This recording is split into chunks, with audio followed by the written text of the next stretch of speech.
It was a crisp autumn afternoon in a small town nestled in the heart of Georgia, where the leaves had just begun to turn shades of amber and red. The local prison, a gray, imposing structure surrounded by high fences and barbed wire, stood as a stark contrast to the otherwise peaceful scenery. Inside its walls, a routine day was unfolding, or so it seemed, until an incident erupted that would leave everyone involved questioning their assumptions. Malik Jackson, a tall, broad-shouldered man with a quiet demeanor, had been brought into the facility earlier that morning. He wore plain clothes, his dark skin marked by a few faint scars that hinted at a life of physicality, though he carried himself with an air of calm authority that went unnoticed by the guards. To them, he was just another detainee, picked up on a minor charge, a misunderstanding over a traffic stop that had spiraled out of control. The paperwork was unclear, and the officers who dropped him off had already left, leaving Malik in the hands of the prison staff.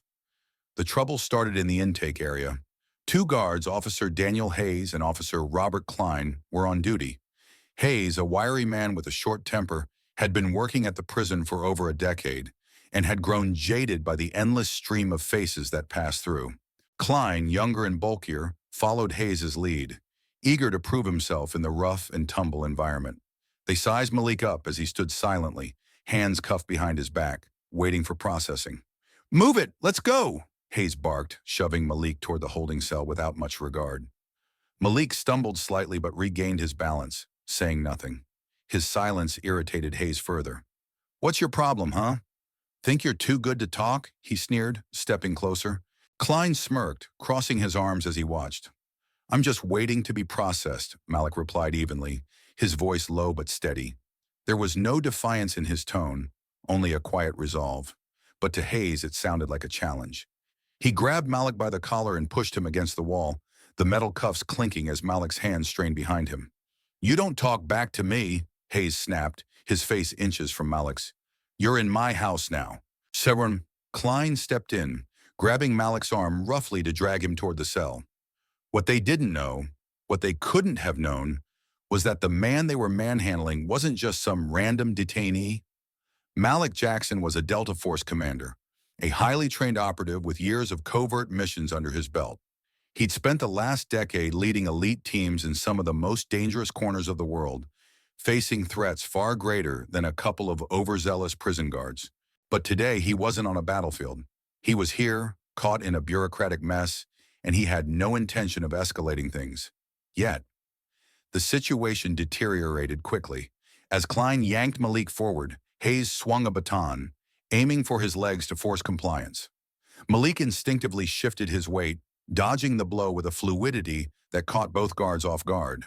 For a split second, Hayes hesitated, his eyes narrowing. "You think you're slick?" he growled, swinging again. This time the baton connected with Malik's thigh, and though he grimaced, he didn't cry out. His training had taught him to endure far worse. Klein, emboldened by Hayes' aggression, threw a punch at Malik's midsection. Malik twisted just enough to lessen the impact, but the guards didn't stop. They shoved him to the ground, pinning him as Hayes barked orders. "Stay down! You hear me? Stay down!" Malik's face pressed against the cold concrete, his breathing steady despite the chaos. He could have fought back, could have disarmed them both in seconds, but he didn't. Not because he couldn't, but because he knew the bigger picture. He'd been in enough tight spots to understand that sometimes patience was the sharpest weapon. Word of the commotion spread through the prison. Another guard, Officer Sarah Bennett, a newer recruit with a keen eye and a sense of fairness, had been watching from the security booth. She frowned as the scene unfolded on the monitors. Something about the detainee's composure didn't sit right with her. Most people in his position would have been yelling, begging, or resisting wildly. This man was eerily calm, even as Hayes and Klein roughed him up. She grabbed her radio and called for the shift supervisor, Lieutenant James Carter, to step in. Carter, a stocky man with graying hair and a no-nonsense attitude, arrived just as Hayes was pulling Malik to his feet. "What's going on here?" he demanded, his voice cutting through the tension. Hayes straightened up, wiping sweat from his brow. "This guy's trouble, LT. Resisting, mouthing off. We had to put him in line." Carter's eyes flicked to Malik, who stood silently, his expression unreadable. There was a bruise forming on his cheek, and his shirt was torn, but he didn't look like someone who'd been resisting. "That true?" Carter asked, directing the question at Malik. "No, sir," Malik said simply. I complied. They didn't like my tone, I guess. Hayes scoffed, but Carter held up a hand to silence him. "Bennett, pull the footage," he ordered over the radio. Sarah nodded from the booth and began rewinding the security feed. Carter turned back to Malik. "What's your name?" "Malik Jackson," he replied, meeting Carter's gaze. There was no fear in his eyes, only a quiet intensity that made Carter pause. He'd seen that look before. On soldiers, on men who'd been through hell and come out the other side. The room grew quiet as Sarah's voice crackled over the radio. "LT, you need to see this. Sending it to your tablet now." Carter pulled out his device and watched the footage.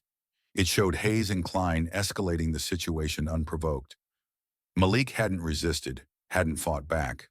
Carter's jaw tightened. "Hayes, Klein, step back. Now."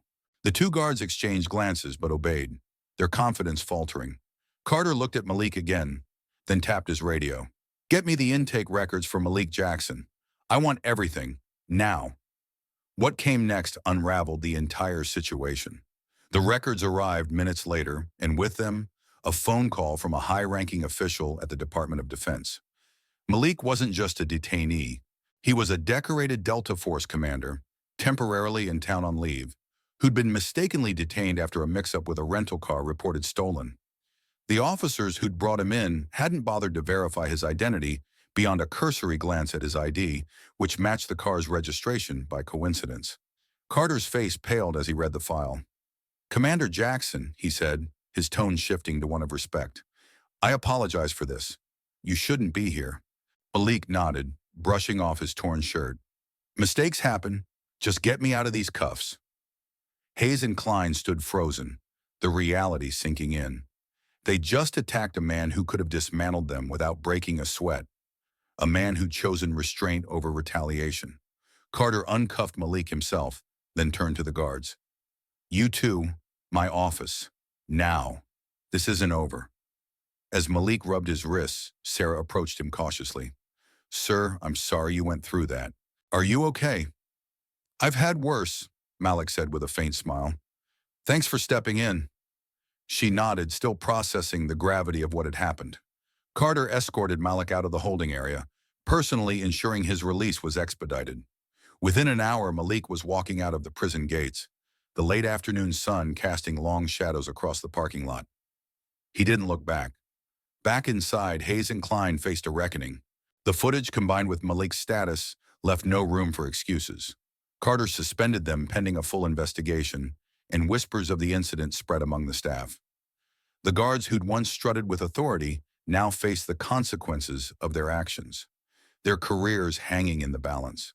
For Malik, it was just another day, one more story to file away in a life full of them. He climbed into a waiting car sent by his unit, the driver saluting him as he settled in. "Rough day, Commander?" the driver asked. Malik chuckled softly. "Not the worst. Let's go home." As the car pulled away, the prison faded into the distance, a fleeting chapter in a much larger tale.